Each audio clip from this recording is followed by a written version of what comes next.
that time of the year again. The air smells of ghee, cardamom, and celebration. This festive season, let's bring sweetness home with 3 timeless Indian sweets: Kaju Katli, Gulab Jamun, and baked Rasgulla. Let's start with everyone's favorite Kaju Katli. For this, in a grinder, add chilled cashews and blend them into a fine powder. Now in a karhai, boil sugar and water for about 5 minutes till the sugar dissolves. Now add the powdered cashew and stir continuously until it forms a smooth paste. Now add a spoon of ghee and cook till the mixture starts leaving the sides of the pan. Now transfer it into a greased butter paper. Flatten evenly and place another sheet on top to roll it smooth. Now remove the upper sheet and apply silver bark for that festive shine. Now let it cool for an hour, then cut into diamond shapes and garnish with rose petals. Your melt-in-mouth Kaju Katli is ready to shine on the mithai platter. Next up, the classic Gulab Jamun, golden soft and soaked in syrupy love. Start by making sugar syrup.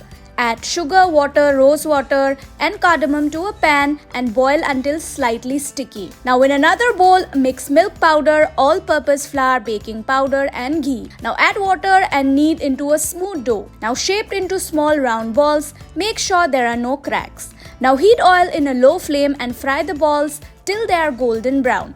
Now transfer them straight into the warm sugar syrup and let them soak for at least an hour. They'll double in size, soft, juicy, and absolutely irresistible. And finally, a modern twist on a Bengali classic, baked Rasgulla. To make chhena, boil full cream milk and curdle with lemon juice. Now strain it in a muslin cloth and rinse with cold water. Once drained, knead it with a pinch of corn flour till smooth and make small balls. In the meanwhile, prepare chashni by boiling sugar and water with a few saffron strands, cardamom pods, and a slice of lemon to remove impurities. Now soak the chhena balls in this syrup overnight. And now for the twist, make a mix of milk and condensed milk and preheat the oven to 180 degrees Celsius. Now place the rasgullas in a baking dish. Pour the milk mixture over, top with khoya, and bake for 5 minutes.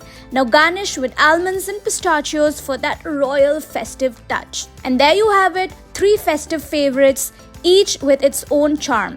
From the royal Kaju Katli to syrupy Gulab Jamun and the indulgent baked Rasgulla, these sweets will make every celebration extra special. So which one are you trying first? Tell us in the comments below, and don't forget to like and subscribe to Times Foodie for more festive recipes.